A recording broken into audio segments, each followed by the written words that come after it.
Some characters walk into a story, flip on the lights, and make you fall in love instantly. You feel like you've known them forever, but don't get attached in Mystic Falls. It's not the kind of town that lets you keep the people you love around for long.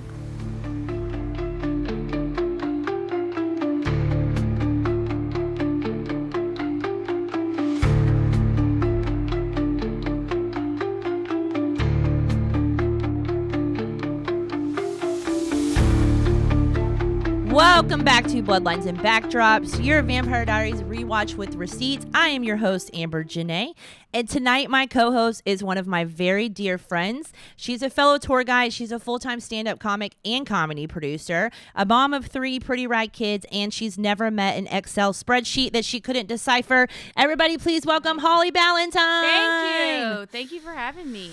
All right. Today, I brought Holly in for a very good episode. First of all, you're my first co-host since Jessica left, so no pressure at all. Okay. You're going to be my first. But we're talking about 162 candles today, and this is a really crazy episode. I think that, like I kind of said in the cold open, this is one of those episodes where it makes you not want to love someone. Like, it happens, and you're just like, oh, love is pain. Love is pain. But yeah, so let's get into the episode. 162 candles. Yeah, because the birthday. The birthday, yes. Yeah. So the birthday, which I'm kind of confused about the age because 162, but he's supposed to be 17. He was turned when he was 17. So is he 162 plus 17? Yeah, I can never tell how old they are. Yeah, I have no idea either. Yeah, I don't know how they keep up with He's 162? Okay, he's 162 with the original 17 years. You guys can't see me. I'm looking off to the side right now to Holly's daughter, also known as my niece, Violet. If you've ever taken a tour on a Saturday, you've probably met her at some point. Probably took your picture. Yeah, she probably took your picture on the front porch at the Gilbert house. But if I have a question, she's usually my go-to. Yeah. So the episode opens. Stefan is sensing someone in the house. Yeah. And I think we assume it's Damon. Like, Damon's just messing around, like doing his thing. But we're also kind of unsure at this point. We aren't aware that there are other vampires around, but the town might have a feeling that there might be other vampires around. So anyways, we think it's Damon messing with him. And then boom, it's his bestie. Lexi. It's Lexi. And she's like, happy birthday, Stefan. And I love how Stefan just wasn't going to tell anybody it was his birthday. I guess at that point. Dude, and you know she's a good friend if she's remembered your birthday for 162 years. Absolutely. That's a lot of birthdays to remember. And she didn't have Facebook probably No, yet. She didn't have a Google Calendar to write down, like, none of that. I mean, she may have at the time, but, like, once you remember something like that for a long time, you're probably not. That's crazy, yeah. That is a good friend. And she is a good friend. I think she's one of those characters, you just immediately fall in love with her. It's very strange. It's very strange because we're still so soon in this show.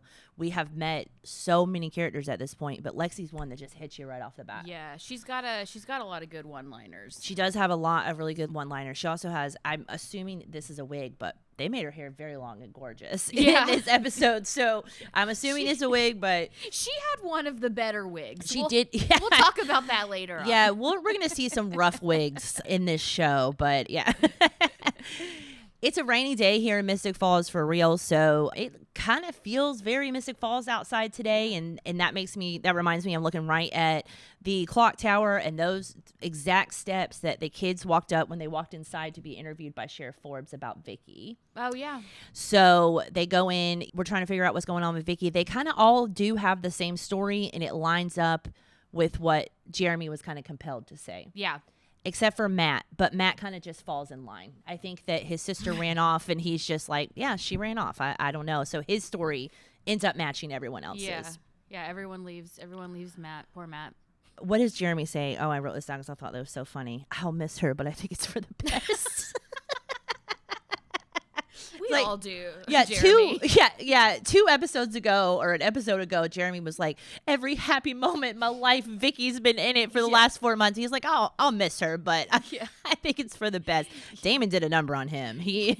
Poor Vicky. She either did drugs or like was in a love triangle. Like she just like couldn't get a break. Like this girl's just trying to go to work. Or tried to kill people. She's like, I got a mortgage to pay because we haven't met their parents yet. So somebody's paying the bills over at the Donovan house. Yeah, dang, she made good tips at Mystic Grill if she was paying the mortgage. She must be making good money over there. Oh man, that's so funny. All right, when they leave the clock tower, Matt's still kind of pissed at Stefan. I think he thinks that he's not. I think Stefan kind of forgets sometimes. You're still the new guy in town. It does come off weird that you're inserting yourself into these situations. Like you're running around trying to help Vicky, and then she just disappears. It comes off weird. Yeah. Also considering that he's the guy that kind of stole Matt's girlfriend. Yeah. So he already didn't like him, and then he's like, "Okay, you took my girlfriend, and now my sister's missing." Now my sister's missing. Like, what kind of game are you playing? Yeah. Like, and I think he kind of says something to him like, "I know what it's like," insinuating that he knows what it's like to be on drugs, which we'll kind of figure out later. He kind of does know what it's like. So he knows what it's like to need a hit of something. Yeah, he wasn't like lying in that moment, but yeah.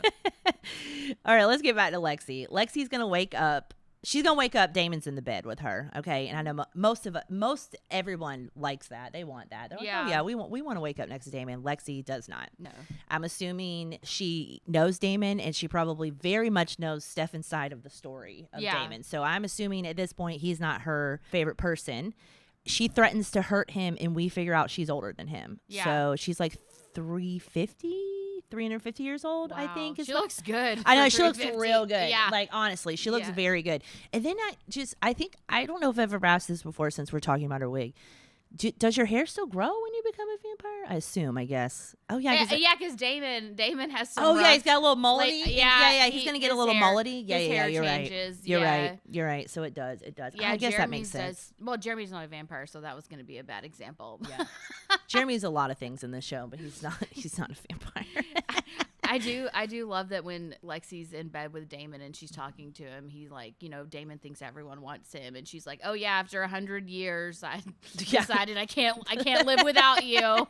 351 years won't get here if I don't have Damon. And then she says something to him like, have you met you? You're not a nice person. And it's very true. Like at this point, Damon's not a very nice person. Yeah, we 350. Okay, I'm getting confirmation on the 350 over here to the side. All right, so yeah, we were right about that. Hell yeah. We're being fact checked. I know, we're being fact checked in real time. This is what we do here at Bloodlines and Backdrops. No false information. No, and if not, we'll fake news. We'll have Presley put a little asterisk in the real information on the video if we get it wrong. Yeah. So we're not going to re-record it, right? So you're going to hear it wrong, you'll see it right. Make sure you watch on YouTube. Presley's going to be like, she's actually 350 and a half. Yeah, she's like, well, she said 350, but y'all didn't add the original years. So we don't know how old she is, though, how old she was when she turned. No. We don't know that. That might be a Julie Plett question, because I don't know if that's something we ever find out. We don't find out a lot about Lexi. We don't even know how old Damon is.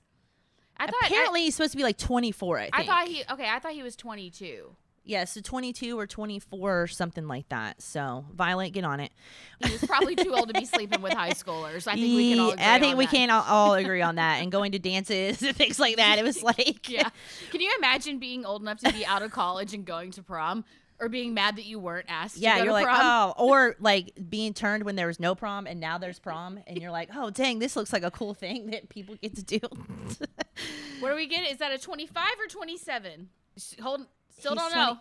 He's 25. 25. Okay, 25. Wow, that makes it so much worse. Yeah, okay, so he's 8 years older than Stefan. All right, 25. It's supposed to be half your age plus 7. So that would be 12 plus 7, 21. Damon, 21 is the age you got to be going for. 17's too young. It's a little too young. Can't have that. It is a little too young. All right, Julie. Okay. All right.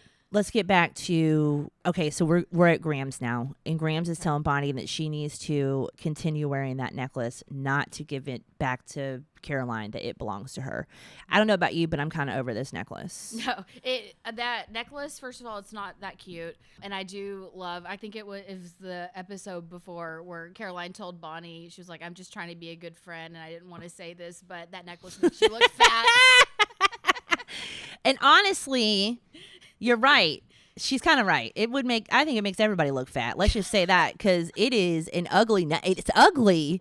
I mean, it's definitely an amulet, I guess is what it's called. But I I'm ready for this thing to be gone, and we're getting there. We're getting there. That's its secret power. Is it makes everyone ugly and fat. Yeah, it's like it is not cute. It is not cute, but apparently it's important, and we'll get there. But we see Damon bringing that vervain to the sheriff, so she tells him stuff that he probably doesn't need to know because he's he realizes. She says something like, we marked off everybody that was daytime. Yeah. So if they showed up during the day, they're off the list. So Damon knows then that he's off the list. And then she said that it was a small circle, that it was founding families, deputies, and their children that get the vervain. Because we know Zach was growing it. And then he killed Zach, of course. So now he's inserting himself into the Salvatore part of the Founders Council. So he's taking over the vervain stuff. He's the new town dealer. And they don't know about daylight rings at this point. No. Which Lexi does not have. Lexi does not have. And she does bring that up. She does say something about him having a little daylight ring. And I think we kind of talked about this last night when we were discussing the episode. Like, this whole time, like, she hasn't ran into like, Lexi seems really nice. She hasn't ran into a single witch that would do that for her. I know. Yeah, that's crazy. It seems very strange that she doesn't have a daylight ring unless she just chooses not to. I'm sure that there probably are some vampires that tend to just want to be part of the nightlife, but I don't know. I think she wanted one because she said in that episode, she was like, "Here, I'll trade you my mood ring from 1975 for your daylight ring." And that's when we were like, "Wait, why doesn't she have one? She's so nice. Like, surely someone would have that's done what I'm saying. She's her. So nice. So it's not like she threatened someone to get. She wouldn't need. I don't feel like she would have need to threaten anyone. Hate that she didn't have one. So I think they were jealous of her hair. They were like, you can't walk in the day and have great hair. Yeah, Lexi. but if she could have walked around in the day, Damon's plan for later in the episode would have been a little messed up. So he's a smart one, that Damon. He is a smart one, that Damon. He really is. He really is. Damon runs into Caroline. He says, I need you to throw a big party at the grill. Coincidentally, it's Stefan's birthday. So this all works out. That's a perfect plan. Now nobody has to plan anything. Oh, there's already a plan. We're all going to the grill, right? And this is one of those moments where we're still so early in the series, but, Stefan and Elena at this point, I think, have already broke up no less than 67 times. Yeah. So they're broke up right now. They are broke up right now. So Lexi and Stefan are in the house, and she's like, let's go out for your birthday, la-di-da. They start getting ready, and then Elena shows up. And Lexi has this look on her face where she is shocked. So I think we as an audience think, oh, Lexi knows what Catherine looks like. Yeah, Lexi's is shocked to see Elena as Elena is to see Lexi in a towel in her boyfriend's house. They're thinking two very different things right now. Very different things right now. Yeah. What Elena's thinking is not even on Lexi's mind, and you know that because she still never explains who she is. She just lets Elena leave. Yeah. After she's like, I'll let them know you stopped by. What you want. So she gets very thrown off by that and immediately runs upstairs and goes, Stefan, you have some explaining to do. Yep. You have some explaining to do. And this is where Stefan starts to get on my nerves because he talks about how, oh, of course it was her face that brought me in, but it's not, it is Catherine. But it's the fact that she was in high school that made me stay. Like, you have got, bruh. Like, you've got, first of all, just, it's okay that you had feelings for or whatever. I mean, like, we're about to learn soon with Damon. I mean, obviously Catherine had a chokehold on these dudes. It was her face, but she was the nice version. Yeah. So that's kind of what he is saying. He's like, no, from what I know so far, even though we have broke up 97 times, she's a better version of Catherine. And he also says that he doesn't know why they look alike. Yeah. So he hasn't figured that part out yet. All right, so Caroline and Bonnie, they're arguing over that necklace. Caroline tries to grab it, and it shocks her the same way that it shocks Damon. Yeah. Which I thought was strange because I just assumed the necklace was shocking Damon because he was a vampire. But I guess the necklace is letting everyone know this belongs to the Bennett family. Right. Like, nobody's getting it, like... And Bonnie's going, this ugly necklace, I can't get rid of it. I can't get it out of my life. Which is good for the necklace for protecting Bonnie, because not a lot of people do that. Yes, that is very true. Good for the necklace and Emily for doing that, because Emily was like pretty badass for doing that. Yeah. All right, let's get to the party. We're at the party, so we walk into the grill, And this is where Damon's plan starts to go into play. So he goes down to the famous alleyway right over here, which we can also see right out the window. And he attacks a couple. And he ends up compelling one of them, which we find out here in a little bit. But he attacks the couple. And even rewatching it, I think the show does a pretty good idea that I don't get yet that that's what's coming. That he's he's gonna blame it on someone that he's else. Gonna blame it on or even blame it on Lexi. Like you just don't see that coming. Like I feel like he does do a good job, and I think you're just so hyper focused on how much you like Lexi. Yeah, and Damon killing someone randomly, that's not, I mean, that's a thing that would just happen on a Tuesday. It's not something that's it's definitely out of the ordinary. Definitely not out of the ordinary. And we've seen that he killed Uncle Zach, didn't care how Stefan felt about it. So no, it's a possibility, but it's not really giving that at this point. But and there's a party going on, so it's a nice distraction. And also they're pretty lucky, there's not a lot of bars that are going to serve minors. So good that they had one that they could always have. The only bar in town, I think. I don't think we see another one until they go to college. Yeah, did they have their 5th birthdays at the Mystic Grill too? That's what I'm trying to figure out. Like, there's a party room in the back. Is there? Is there a mascot that comes out? Did the Mystic Grill serve chicken fingers? Yeah. I need to find it, but we have one of the menus from the Mystic Grill from the stages. I need to find that. I actually think it did have chicken tenders. Yeah, because I don't know that I've ever actually seen a child other than the teenage children. Oh, yeah, that's true. Yeah, drinking. There's not really there's not children. Wow, I never really thought about that either. That is kind of crazy. Yeah, you think just like a family of 8 would be in there. Not a baby in a bar. Yeah. Wow. And a bar serves food, so it's clearly a restaurant. Wow, that's really crazy. No one has kids. No one has children. All right, Lexi and Elena, they're talking, and Lexi says that the love of her life was human. Yeah. At the end of the day, love conquered all. She tells her not to fight how she's feeling about Stefan.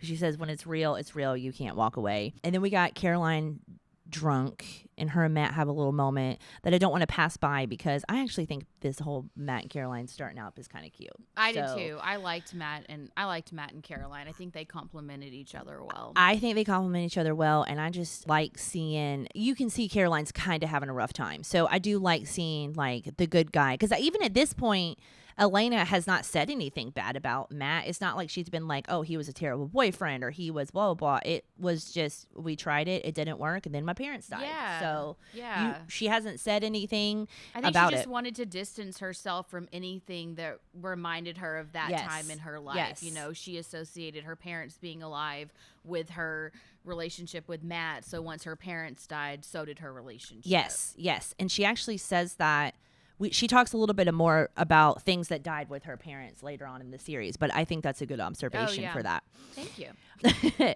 All right, so Lexi now confronts Damon about his master diabolical plan, because at this point we still don't know why Damon is in town. Yeah. And the sheriff comes in and ends up verveining Lexi. And so then it clicks with all of us. So it clicks, and because he has the girl with him that we thought Damon had killed a little earlier in the episode, but it turns out he compelled the person to say it was Lexi. So this is all coming together right now, and we're all kind of secretly freaking out because we don't know what's going to happen. What happens is they get Lexi outside. Lexi's obviously a very strong vampire, so this little bit of vervein's not going to keep her down. She breaks out, and Damon comes over and stakes her, and poor Stefan sees the entire thing go down. I know.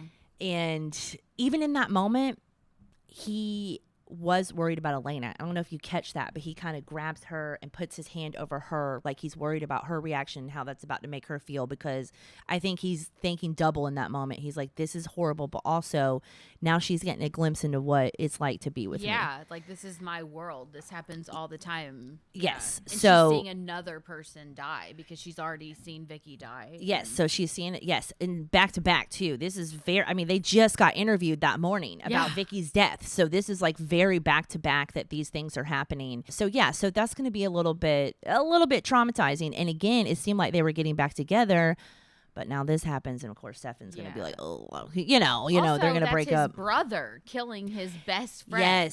Yes. I can't imagine the emotional state that puts you in, but it puts Stefan in an immediate, I want Damon dead state. Yeah. Immediately, Damon has to die. We have to do this. And that's kind of how the episode ends. Well, not really ends. We've got Stefan and Damon brawling, and Stefan stakes him and says, we're done. Like, I'm done with you. I want you gone. And then we know Stefan's going to start trying to leave and all that. But he's like, I want you gone.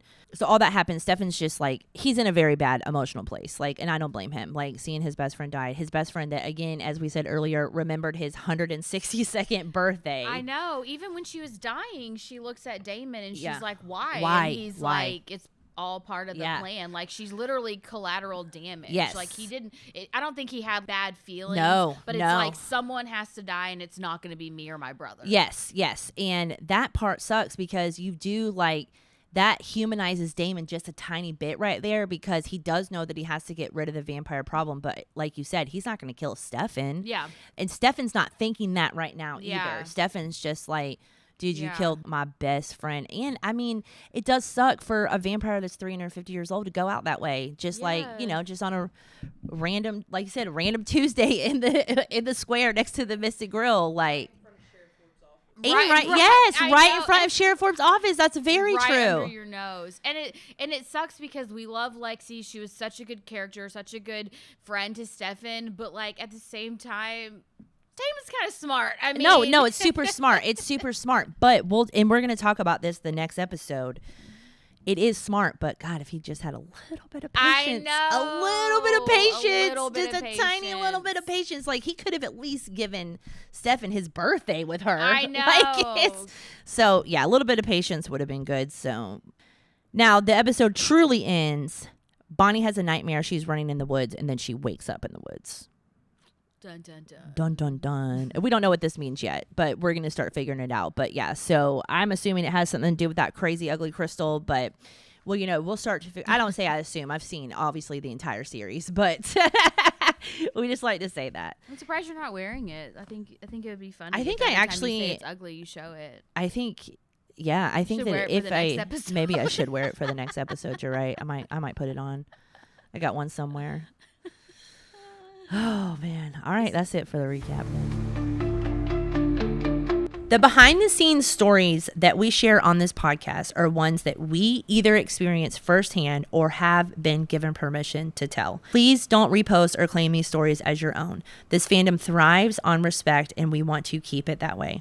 Also, please keep in mind, we're going off memory here, all right? It's been well over a decade, so while we're doing our best to be accurate, we might get a few details wrong. A few of the small details could be off. And you know what? We do encourage you to feel free to message us very nicely if we've gotten something wrong. We are going to get right into the Covington connection and filming facts. I've actually got Jessica. She's going to come in and she's going to talk about what she saw filmed. All right, guys, welcome back to the Covington connection for episode 8. I'm Jessica, if you didn't remember.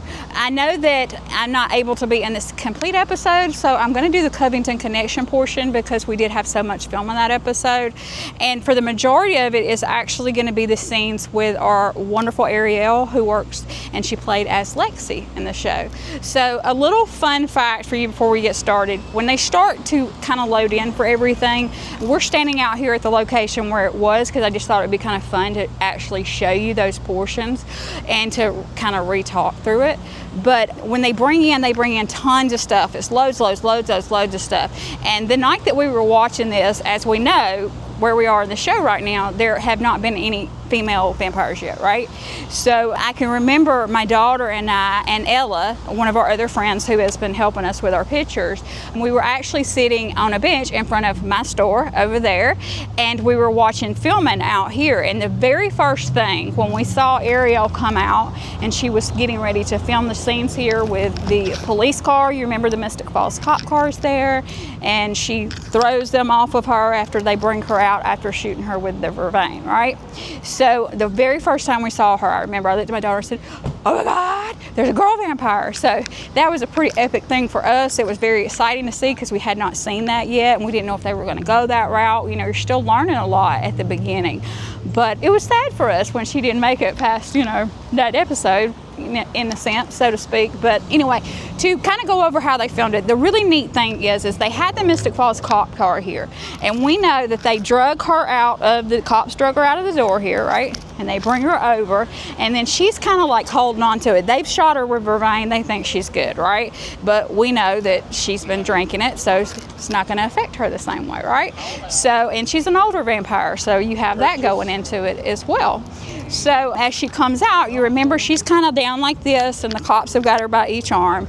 And they actually had a piece of wood right out here, and it was really neat because what we saw was she actually stepped back on that piece of wood and flew up in the air and hit the Miss DeQual's cop car.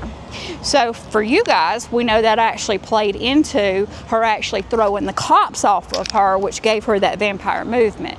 But it was really neat to see because she just stepped back on the wood and booshed.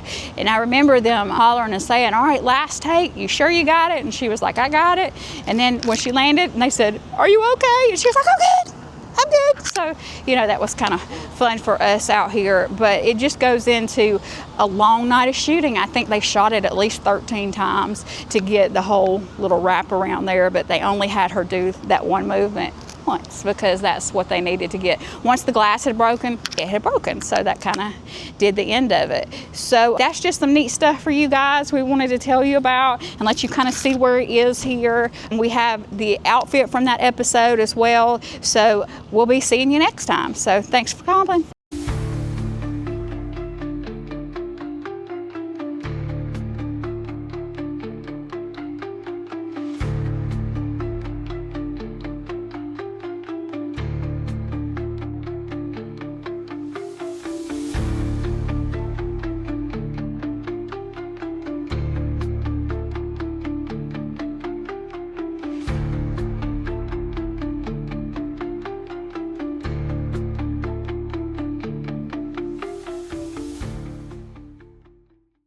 For the receipts this episode, so everybody's been watching, that we do a little part where we try to show you something that they use in the episode if we have it, or talk about it if we saw it film, etc. So the other day, me and Presley were upstairs, trying to go through and find some stuff. And I've said before on this show that Jessica has an insane collection. I don't even think she knows half of the stuff that she has, because we discovered that we have the outfit that Lexi was killed in. This is an insane item to have that's just been sitting upstairs. Yeah. So we will be putting this in the museum after the episode airs, now that we realize that we have it. But yeah, bring in this little mannequin. And Damon, what a surgeon, because not a drop of blood on it. Yeah, guys. nothing. He did a great job. He did a great job. Yeah. A little bit of fuzz from over the years, but just want to point out that this skirt is a size 0 and they had to safety pin it. So yeah, they got it from an American Girl doll. Yeah, I think so. Yes, this is very cute. It's got the little cutout in the back, just like she had. And you can see they left the tag on with Lexi, and we know that it's from. Sometimes you'll see when we go through and we show different clothes and stuff, it'll have the actual episode number on it. And maybe at some point it did. But like I said, we have so much stuff in storage, so much stuff upstairs that it's kind of hard to say. But yeah, so this is Lexi's death outfit. Yeah, and it's black, so it's almost like she knew. She was like, she was dressed for her funeral. Yeah. Poor also, Stefan. Lexi should have had a funeral. 350 years, you meet a lot of people. I think you do meet a lot of people. I mean, they could have had. Stefan could have had a little moment. Yeah, Stefan could have done. Yeah, what did they do with her body? I know. I don't get it. Yeah, you would think that she had a lot of little Stefans that she helped. Yeah, along the years. Yeah, that's actually a really good point. A lot of little Stefans. Yeah.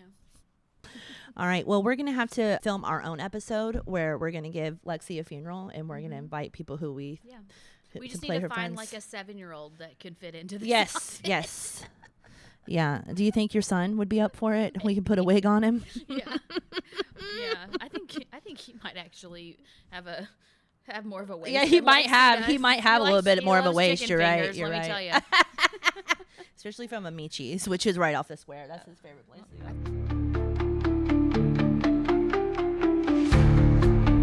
All right, so let's get to our MVP and quote of the week. I think that we're I know my MVP is Lexi. Is yours Lexi? Yeah. Okay, yeah. I think we can all just agree that is Lexi. How funny if I was like, it was actually Matt. Yeah. You're like, well, hey, honestly, he could have been this episode. He did. I think he's an honorable mention. It was for a better. sure. It was a better Matt episode. Yeah, I think it's an honorable mention for sure because I think that was the other thing I was going to say. You see the sheriff trust Matt. She says, yeah, get my daughter home. Yeah. Hey, horny 17-year-old boy, take my drunk daughter home. So obviously like, Matt's wow. a trustworthy person. Yeah. So that's actually a good point. So yes, Matt is a good honorable mention. We'll give it that. But yeah, it was Lexi because, Lexi rolled into town.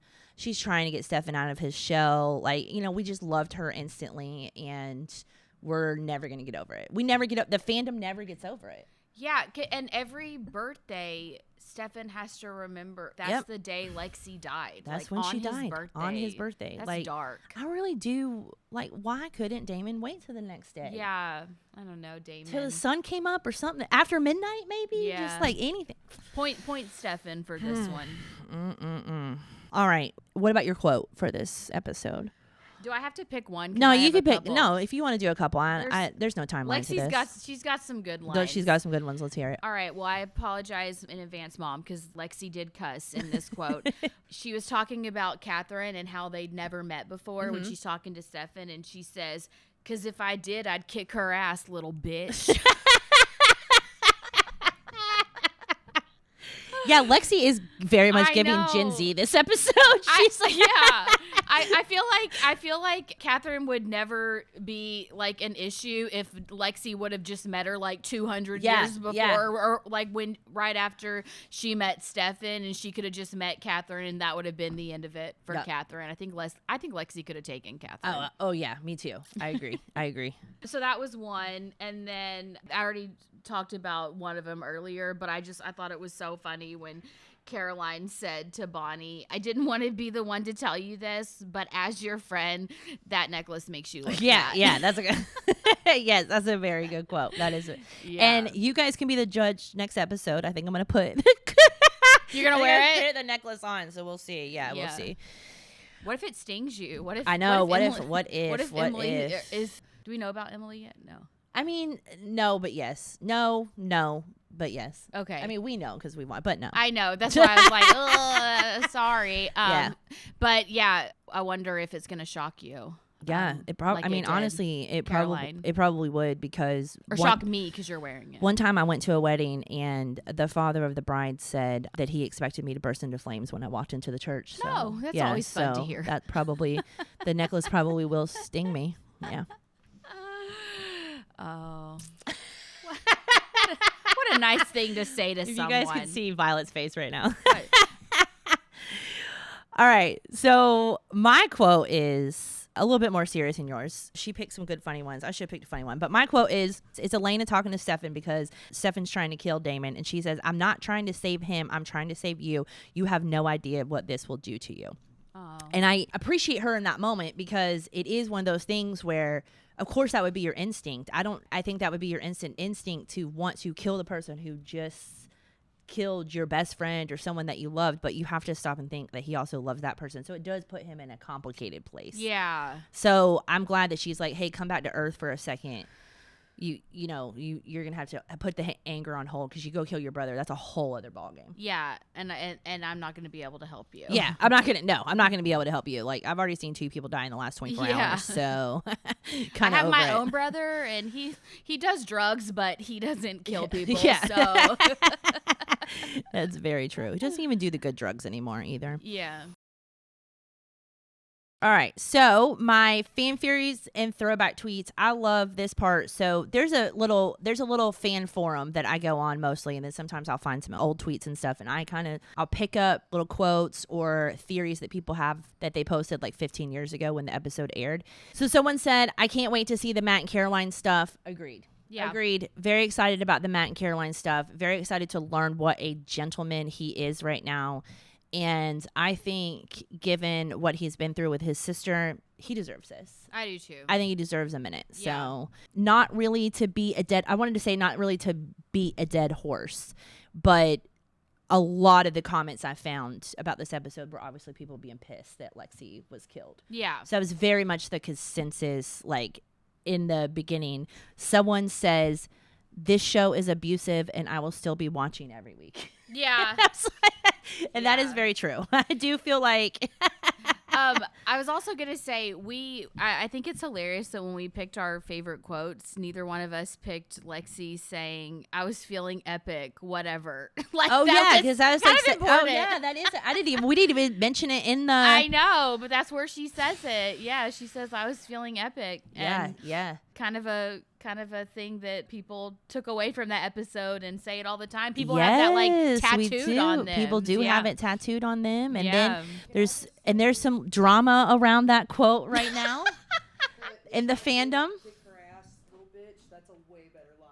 Yeah, no, it is. It is. I did have Lexi saying I was feeling epic, whatever, on here, but I was like, God, her going off about Catherine's so much better. Yeah, I'd get that tattooed, because if I did, I'd kick her ass, little bitch. I'm gonna put it right next to my flower. Right next to you. Oh, I'm sorry, Violet. I'll do it on my other arm. Or just wait until she's old enough to cuss. Yeah. All right. Someone else said, "Poor Caroline, as much as I love the chemistry that Ian and Candace have, I honestly don't think Damon is shippable with anybody at the moment." And I do agree with that. I think there's something going on with Damon. Obviously, he is very hyper-focused on whatever this plan is. Yeah. I don't really think he has time to date. And then also, he kind of seems terrible right now. I think that Lexi and Damon had some chemistry in that episode. Even their playful, they're not playful banter because she clearly hates him, but they were kind of flirty. Yeah, they had were some a little sex flirty. eyes, Yeah. and they're both really good looking. And I also think he's got some chemistry with Liz Forbes. I mean, I think that Damon just has chemistry. Yeah. Maybe. Yeah. He just maybe it's Damon. Yeah. I mean, I think it is just like the vibe of Damon. He kind of vibes with everyone. You're Those like bad boys, you're, man. You're like, wait, are we in. shipping Sheriff Forbes and Yeah. Damon right now? Is that? Do we like Damon with Bonnie? I mean, he did try to kill her. Yes. But... And even last week's episode when him and Vicky were dancing like in their underwear and stuff, you're like, whoo, we child, hey. Oh yeah. So Damon, Damon. I mean, so Damon's just like a little playboy right now, which is fun. So. Damon looks good with everyone, but also maybe isn't good enough for anyone. Yes, that is a good way to put it. Yes.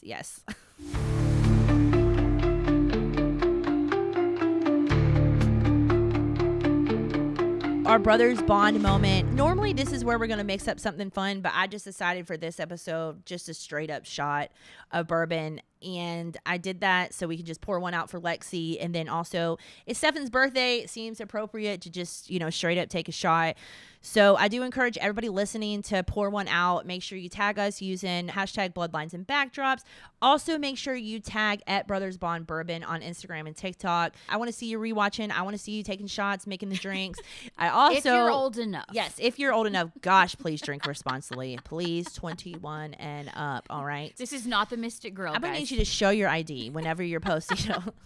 Yes, please, on the internet. Yes, please we put your tell. just your birthday. Just cover it up. No, but we need Brothers Bond to sponsor us. So I need y'all to make these drinks. I need you to take these shots. I need you to tag us, tag them, do all that stuff. Please. All right, here we are, episode 8, 162 candles. I think for this episode, Alex and I just kind of decided that we're just going to pour one out for Lexi. I think that this also makes sense for Stefan's birthday. So we're going to do a shot. And we both decided on the Brothers Bond rye. And we also both decided that we're only doing a half a shot because we're bitches. So this is how that's going to be. I'm giving her Damon. I am taking Klaus. That's right. I'll do a little bit more since I accidentally just poured a little bit more. I got a little sody right here. Gonna help me out after I take this shot. You have a chaser? I have a chaser. You want a chaser? Let's get Alex a water. All right. Big drinker. All right. As you can tell, we're alcoholic. Lexi, gone too soon. What a character, you guys. Lexi, R.I.P. Oh, that's not bad. Not bad. See you next week. And that is it for this week's episode of Bloodlines and Backdrops. We laughed, we cried, we watched Lexi get steak, and honestly, we're not over it, and we never will be. Nope. Next time, we're diving into history repeating, so get ready for even more drama surrounding that ugly-ass Crystal, y'all. Damon and Stefan, they're going to bond over some football, and a new history teacher is in town that caught an eye for our favorite Aunt Jenna. Until then, stay safe, stay vampy, and remember, in Mystic Falls, nobody's birthday party is ever just a party.